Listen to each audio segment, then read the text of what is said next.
Happy late Valentine's Day, you guys, and yes, I am finally going to be answering those questions that have been collecting dust in the comment section of my video promoting it. Sorry about how long it took. I promise you that I didn't forget about it. I just ended up hyper-focusing on other video ideas because I was worried I would end up forgetting about them. But now that I'm finally getting off my ass to make this video to celebrate reaching over 200 subscribers, let's get to answering those burning questions, shall we? We are going to start off with these 10 burning questions. Let's do this. Are you interested in starting a podcast? And if so, what would you focus on in the discussions? Well, if I were to start a podcast, I'd definitely do a lot of collaborations with other people who would even be interested in taking part. And we'd mostly be talking about whatever subject we both agree to talk about, or we just talked about whatever.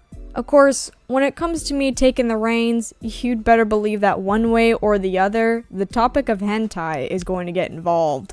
Are you part of the normal anime fandom, or the shippers who love to keep things interesting? I honestly don't know what you mean by that, but I guess I can consider myself a normal shipper who likes to make shit interesting just for the shits and giggles. Do you have any particular interest in any career fields? Being a voice actress is one of them, and being an erotic author is another. How long does it take you to make these videos, and will you get bored? Depending on how motivated I am, it literally takes me a day and a half to work on an entire video no matter how long. Of course, it takes longer when the scripting process is being difficult with me, cause, you know, ADHD is fun, ain't it?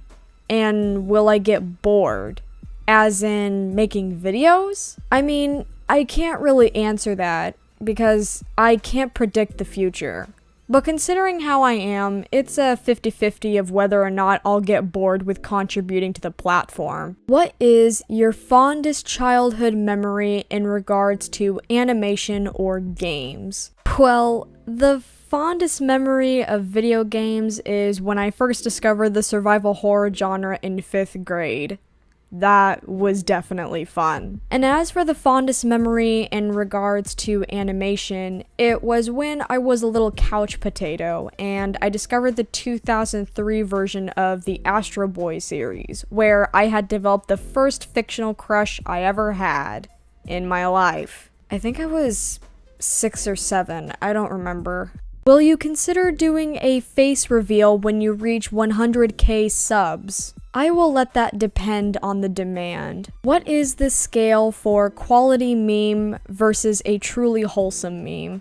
Any meme is a good meme if it can make me laugh so hard I almost piss myself and doesn't annoy me in less than a week. Also, wholesome memes are valid memes. Is anime trash, or are we trash for liking it? The answer is both, you weeaboo fuck. Would you consider doing a weekly or bi-weekly Q&A on your channel? I'll let you guys in the comment section decide on that, because again, it really depends on the demand. Would you rather have a decent anime that has your favorite ship in it, or a great anime without your favorite ship? Definitely a great anime that doesn't focus on shipping. I care more about the building of plot and characters rather than how a ship I like builds up. The story is more important, and it kind of sucks how people these days only care about character relationships rather than how a story unfolds. It's kind of sad. Any particular hints towards the Sonic Boom video with Dumbsville? Lots of shipping fuel and us shitting on Sonic Boom. What do you think of Brazil? I guess it's a good place to visit?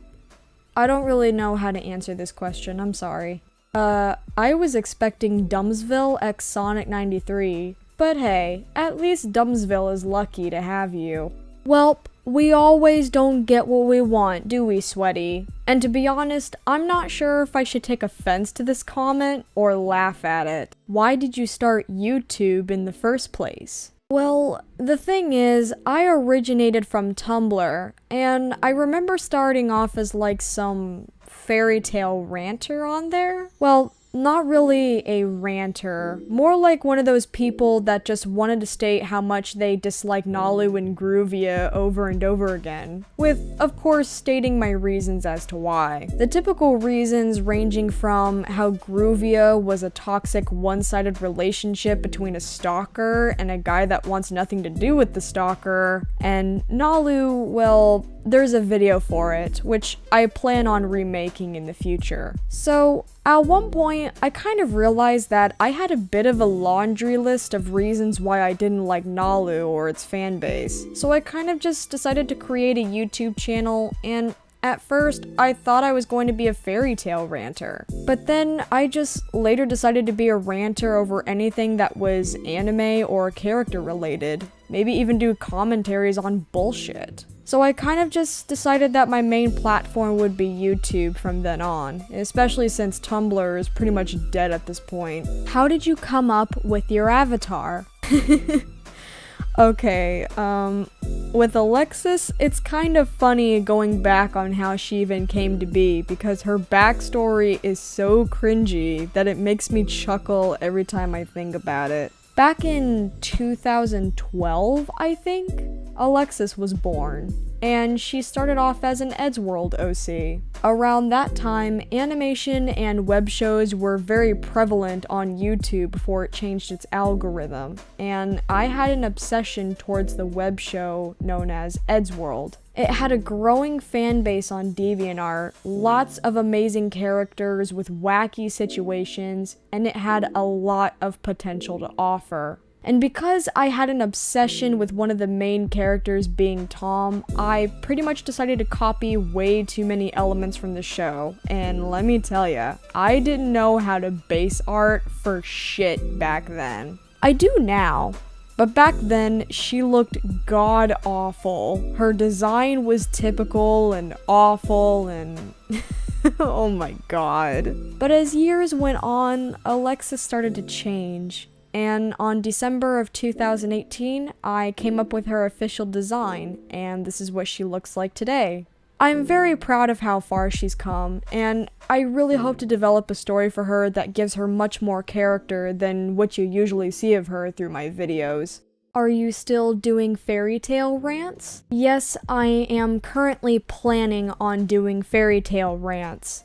I know it's been a long while since I last did a fairy tale rant, but I promise you that I still am. It's just, I'm not as big into fairy tale as I used to be, and honestly, all I really want to gripe about is the shipping bullshit. I plan on revisiting the whole Nalu bullshit and remaking the first video of my channel, along with making a video on why I think the ship Gruvia is bullshit. I'm still on the fence with talking about Jerza, but other than that, it's gonna be a while till I put out another fairy tale rant, so sorry. What is your favorite anime/game and why? I mean, there's quite a lot of options. But I guess if I had to choose my favorite anime, it would have to be Hetalia. Mostly because it's the first anime I ever watched, and to be honest, it kinda changed my life and made me who I am today. It introduced me to a community that I never thought I would be so happy in, and I'm really thankful that a funny, light-hearted anime like Hetalia has changed my perspective on life and how it can introduce me to the creative side of things. As for favorite video game, Haunting Ground, definitely. The runner-up will have to be Resident Evil 4. I know, typical. Thoughts on people shipping Dumbsville and Sonic 93? Well, I mean, it's shipping. While I don't have a particular liking to IRL shipping, I'll just let people do whatever the fuck they want, I guess. I know Dumbsville doesn't care, especially since he did a segment on his channel joking about it. Any relationships with Dumbsville? I am not sure what you mean by that, and to be honest, I don't want to know. What are your favorite survival horror games? Also, are there any coming out soon that you're interested / hyped in? Well, in terms of survival horror games, as stated before, I have a liking to Haunting Ground. Of course, there are also honorable mentions, such as Resident Evil 4, The First Clock Tower, the Silent Hill series, Fatal Frame, and Outlast. As for if there's anything that I'm looking forward to, I don't really pay attention to that. Mostly because I like to be surprised, and there are a lot of horror games that are typically PT ripoffs these days. Of course, those did start to die down, but still. I want an indie horror game that doesn't give me like 20 minutes of gameplay. If it was an RPG, I would understand, cause RPG horror games are another favorite genre of mine. But if you're gonna put so much effort in a game that'll last like 20 minutes, then what's the point other than to show off some pretty graphics, you know? I'm pretty picky when it comes to horror games. If it doesn't look good, I won't play it or even pay attention to it. If the trailer doesn't grab my attention, I won't look at it. If it's obviously showing off pretty graphics for a 20-minute gameplay, I won't look at it. If it's a PT ripoff, I won't look at it. The list goes on. I'm sure you get the picture at this point. Do you hate Sonic 93? Wait, what? Oh no. Of course I don't. What gave you that conclusion? Like, what reason would I have to hate her? I mean, just because I made a video about her, criticizing the way she apologized, doesn't mean that I hate her. Nor does it imply to anyone else who I make videos on. The reason why I got onto her about it is because her apology was kind of poorly done. While I understand that her intent was to be organic and seem genuine without the usage of a script, the problem was she didn't really go into detail of her showing that she understood what it was that she did wrong and repeated herself quite a bit. I actually spoken with Sonic 93 like once, and she's the sweetest girl I've ever spoken with. It was a lot of fun talking to her and joking around with her. We even made fun of Akai Dahlia, and she cracked her shit up when I dramatically read Akai's Encyclopedia Dramatica. I don't hate Sonic 93. The feeling of hate never once crossed my emotions towards her. I just thought that her apology was a little off and didn't really showcase her understanding of why her silver rant went so downhill. Me and Dumbsville are actually planning on helping her get back into track with things, in hopes that maybe if she puts up a good rant, then maybe she can continue being the YouTuber she is known for. While yes, she'll still be on thin ice for a bit, I really do hope that she gets back on her feet and doesn't make the same mistake twice. I adore Sonic 93, and I really do hope the best for her. Well, that's all the questions that we have for this video today. Again, thank you all so much for the support for this channel. It really means a lot that there are people who actually like my rants and my commentaries about certain things, even though this took a little bit to get out and about. Sorry. So with that, I will conclude this video by saying, thank you all so much for watching. If you liked this video, hit that like button. If you are interested in my content, hit that subscribe button and the little bell next to it so you can be notified of any videos the moment they are released. See you later!